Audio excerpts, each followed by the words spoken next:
Bwana, mambo vipi? Karibu sana kwenye Ngale Sports, tuzungumze masuala mbalimbali ya football ama mpira wa miguu. Najua kuna mengi ambayo tunaweza kuzungumza, lakini leo tumuangalie mchezaji mpya, winga mpya wa Simba, Libase Geye. Libase Geye ambaye jana kwenye mechi ya ligi kuu tulimshuhudia akifunga moja ya goli nzuri sana, goli ambalo linatoa taswira ya kwamba yeye ni nyota wa namna gani na anaweza pia kufanya nini kiwanjani. Tumwangalie hapa sasa Libase Geye ambaye ni ingizo jipya kwa Simba kwa dirisha hili dogo ambalo lilifunguliwa mwanzoni mwa mwezi Januari na linamalizika mwishoni mwa mwezi huu wa Januari.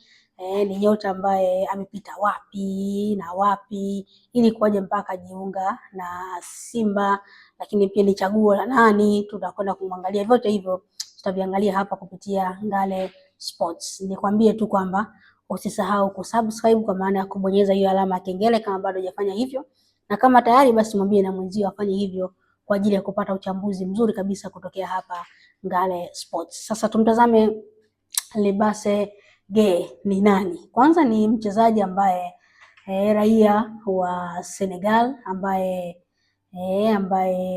Simba wamemsajili mara baada ya kumuona kwenye fainali zile za CHAN. Ni mchezaji ambaye walimuona kwenye zile fainali za CHAN ambazo zilifanyika hapa Afrika Mashariki kwenye mwamvuli ule wa Pamoja Bid, kwa maana ya Tanzania, Kenya pamoja na Uganda. Lakini pia Senegal ilipata nafasi ya kucheza ile mini tournament ndogo ama mashindano madogo ambayo yalianzishwa kule Karatu. Kama tutakuwa tunakumbuka, Senegal ni miongoni mwa timu ambayo ilipata nafasi ya kushiriki. Kwa hiyo Simba ilipata muda mwingi wa kumtazama na kumuona Libase Geye akicheza akiwa na uzi wa timu ya taifa ya Senegal. Ni mchezaji ambaye kabla ya kumuona kwenye mashindano ya CHAN umri wake ni miaka 22. Ana nguvu kubwa sana ya kupambana akiwa na jezi ama akiwa na uzi wa timu ya taifa ya Senegal, lakini pia ni nyota ambaye amepata mafunzo yake ya soka kwenye kituo kikubwa, kituo maarufu cha Dayambas kinapatikana kule nchini Senegal. Yes, unapozungumzia Dayambas lakini pia huwezi kuiacha kuizungumzia Generation Foods ambazo zimetoa nyota wengi wazuri ambao sisi tunawafahamu kwenye ligi mbalimbali duniani na ikiwemo pia Tanzania. Unamzungumzia Sadio Mane ambaye ametoa taji la AFCON hivi juzi tu. Ni mchezaji ambaye amepata mafunzo yake katika kituo cha Generation Foods ambacho ni vituo vikubwa kwa kuzalisha vijana wengi.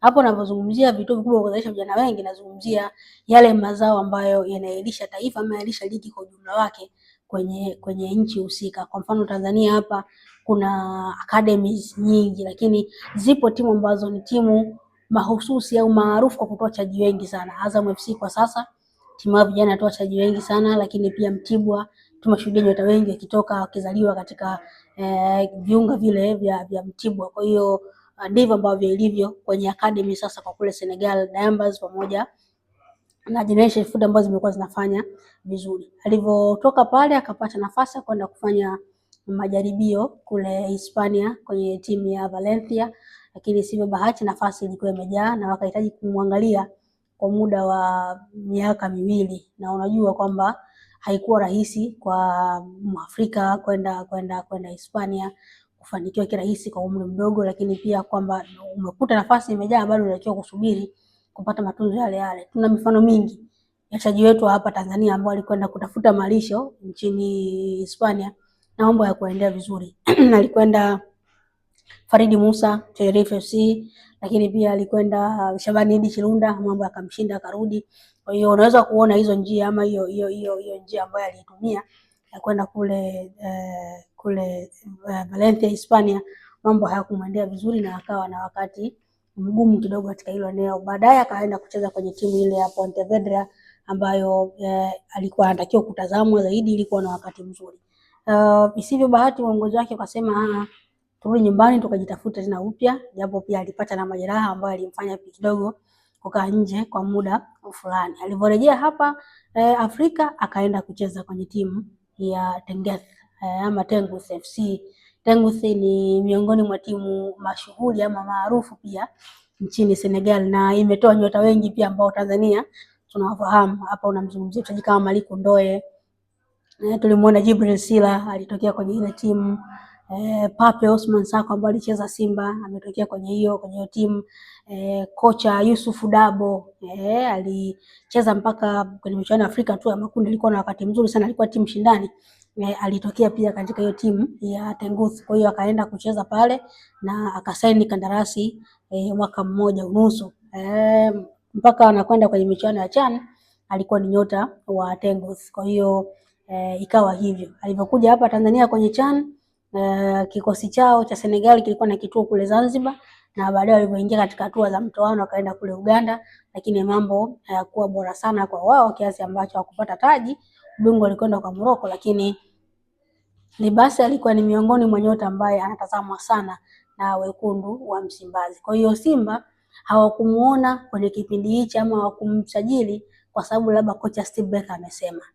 Walimuona kwa muda mrefu kabla hata ya mipango pengine ya kumnasa Steve Barker ilikuwa haipo kwenye akili yao, kwa sababu kabla ya Barker amepita pale Dimitri Pantev ambaye hakuwa na wakati mzuri kwenye timu na changamoto nyingi sana kwenye CV yake, ikiwemo masuala ya leseni ile ya ukocha ambaye anaitumia ilikuwa ni ndogo kuliko mahitaji ya Simba kwenye michuano ya Afrika. Kwa hiyo Libase Geye ni nyota ambaye Simba walimuona akicheza na ndio maana wakamsajili. Sasa huo ni wasifu wake. Je, yeye ni nyota wa aina gani na anaweza kuofa nini pia kwenye kikosi cha Simba? Jana tumeona akifunga moja ya goli bora sana. Ana matumizi sahihi sana ya mguu wake wa kushoto. Hata goli ambayo jana alifunga kupitia mguu wake wa kushoto. Alipokea mpira, akakokota, akamchungulia mlinda mlango, akafanya maamuzi. Kwa sababu anatumia mguu wa kushoto na ameonekana kucheza kwenye upande wa kulia, ilikuwa ngumu kumuona akipiga cross, ila muda mwingi ana opt kuwa inverted, kwa maana kuingia ndani, kukokota mpira kuingia ndani na kwenda kufanya maamuzi. Kwa hiyo Simba tayari wana mtu ambaye anaweza kujaribu kutokea pembeni kushoto, ambako tumemwona akifanya hivyo ama akifunga goli jana, lakini nyota ambaye ana uwezo mkubwa sana wa kupunguza idadi ya walinzi walioko mbele yake kulifikia lango la timu pinzani kirahisi zaidi. Ameonyesha hicho kitu kikubwa katika mchezo wa jana ambao tumeona Simba akishinda magoli 2-0 dhidi ya Dodoma Jiji. Ni moja ya mechi ambayo ukitazama unaona kabisa kwamba Simba ilikuwa na wakati mzuri, hasa kwenye maeneo ya pembeni. Ubavu alikuwa pia Anicet Oura, tutakuja kumzungumza wakati mwingine kwamba ameongeza kitu gani kipya kwenye kosi Simba, lakini leo endelee kumwangalia Libase Geye. Mbali na hivyo ni nyota ambaye anaonekana fiziki yake iko sawa sana, na kama anaendelea kupata muda mwingi kikosi cha Simba anaweza kuwa mchezaji shindani.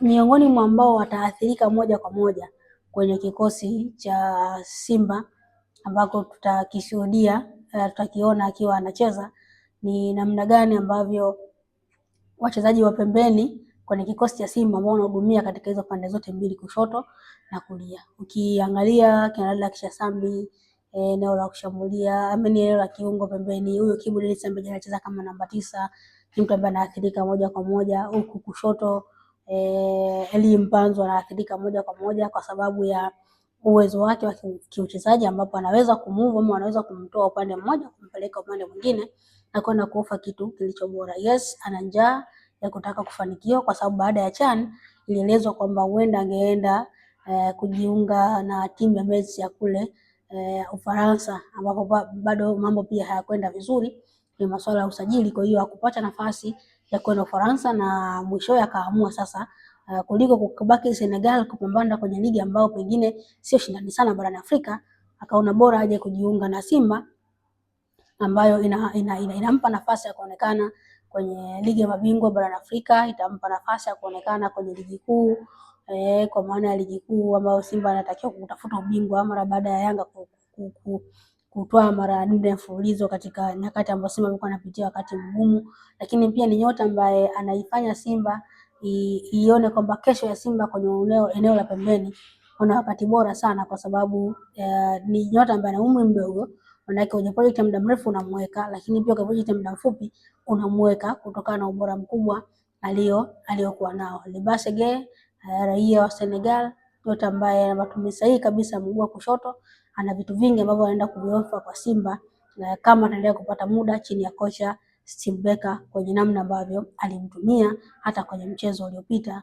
wa ligi kuu na hata pia mchezo ule wa ligi ya mabingwa dhidi ya Esperance, alikuwa na wakati mzuri sana. Hii ni Ngale Sports, nikukumbushe tu kwamba usisahau kusubscribe.